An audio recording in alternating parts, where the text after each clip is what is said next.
किरोल नामक गांव में चौहान नाम का एक आदमी हुआ करता था। वो बहुत बड़ा कंजूस और लालची था।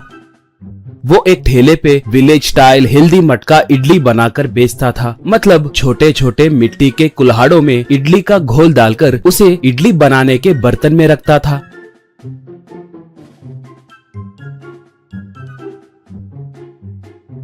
वो भाप में अच्छे से पकने के बाद चटनी और सांबार डालकर ग्राहकों को देता था। उसका स्वाद बढ़िया होने के कारण उसके यहाँ लोग उमड़ कर आते थे। वो पैसों की लालच से बार बार दाम बढ़ाने के बाद भी लोग वहाँ पर आना बंद नहीं कर रहे थे। चौहान को पत्नी और 2 बच्चे थे। दोनों बच्चे सरकारी स्कूल में पढ़ते थे। आए दिन चौहान की पत्नी बच्चों के लिए लंच बॉक्स बना कर देती थी। वो लेकर दोनों बच्चे स्कूल जाते थे। कभी कभार खाना बनाने के लिए देरी होती तो तुम्हारे पिताजी को देकर भी जाऊंगी, अब तुम जाओ, कहकर बोलती थी। उनके जाने के बाद वो लंच बॉक्स बनाकर चौहान को देती थी। उसे लेकर चौहान ठेले को ढकेलते हुए स्कूल के पास जाकर वहाँ पर बच्चों को देता था।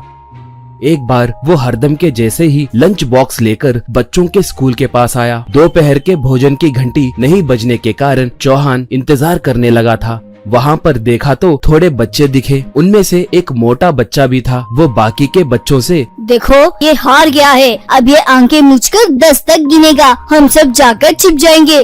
तुम आंखें बंद करो, कहते ही एक बच्चे ने अपने आंखें बंद कर ली। सारे बच्चे भागने लगे। एक बच्चा ड्रम के पीछे, दूसरा बच्चा पेड़ के पीछे, तीसरा बच्चा एक खम्बे के पीछे, ऐसे सब एक एक जगह छिपना शुरू किए। वो मोटा बच्चा जिस पेड़ के पास चौहान खड़ा था उस पेड़ के ऊपर चढ़कर बैठ गया। वो बच्चा सबको ढूंढते ढूंढते चौहान के पास आया। चौहान उस बच्चे से, क्या रे, किसके लिए आए हो, पूछा। वो बच्चा तब, हम लुका छुपी खेल रहे हैं अंकल, सब यहीं कहीं छिप गए हैं, बहुत ढूंढने के बाद भी कोई नहीं मिल रहा है, कहाँ छुपे पता नहीं, कहा। चौहान, वो लोग कहाँ पर छिपे हैं मैं बताऊंगा, उनसे मत कहना, कहा। वो बच्चा तब, बताइए अंकल बताइए, वो कहाँ पर है, कहा। चौहान तब, बताए तो मुझे क्या फायदा, जेब में कितने पैसे हैं, वो पैसे मुझे दिए तो मैं बताऊंगा, कहा। वो बच्चा जेब में से 100 रुपए निकालकर उसे दे दिया। चौहान उन्हें जेब में रखकर, वो देखो उस ड्रम के पीछे एक बच्चा है, देखो, कहा। बच्चा तब, क्या वहाँ पर, सच, कहकर शक से पूछा। चौहान तब, क्यों तुम मुझ पर शक कर रहे हो, इतना बड़ा आदमी बोल रहे तो यकीन नहीं करोगे क्या, माँ कसम जाकर देखो, कहा। वो बच्चा जाकर ड्रम के पीछे मौजूद बच्चे को पकड़ लिया। ऐसे चौहान इशारे करने लगा तो वो बच्चा एक एक बच्चे को पकड़ने लगा।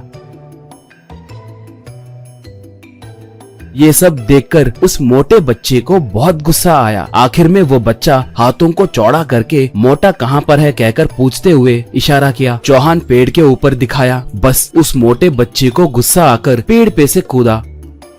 ये देखकर सारे बच्चे चौहान को घेर लिए। चौहान जरा घबरा गया। वो मोटा बच्चा तब, तुम कौन हो, कहकर पूछा। चौहान तब, क्या मैं कौन हूँ तुम्हें क्यों बताऊं, कहा। वो बच्चा, बताओ बे निकम्मे, कहकर उसे मारने हाथ उठाया। चौहान घबराकर, बताऊंगा भाई बताऊंगा, मेरा नाम चौहान है, कहा। वो बच्चा तब, ठीक है यहाँ पर क्यों आए, पूछा। चौहान, हमारे बच्चे यहीं पढ़ते हैं, उन्हें लंच बॉक्स देने के लिए आया हूँ, कहा। वो बच्चा तब, भोजन देने के लिए आए थे ना, तो चुपचाप भोजन दिए बिना ये घटिया हरकतें क्यों कर रहे हो, कहा। चौहान तब, क्या घटिया काम, बेटा मैंने कैसा घटिया काम किया, कहा। वो मोटा बच्चा तब, छोटे बच्चे के पास से पैसे लेकर हम सबको पकड़वाना मैंने नहीं देखा सोच रहे हो क्या, बुड़बक कहेंगे, कहा। चौहान तब, देखो बेटा बड़े लोगों को ऐसे गाली नहीं देते, ये गलत बात है, कहा। वो तब, तुम बड़े आदमी के जैसे बर्ताव नहीं कर रहे हो ना।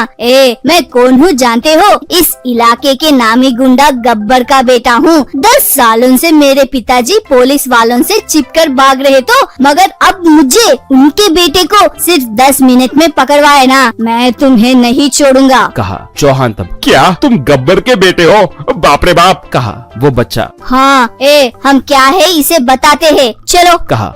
बस सारे बच्चे मिलकर चौहान को खूब पीटकर उसके ठेले को नाश कर दिए। चौहान लंगड़ाते हुए घर को निकला।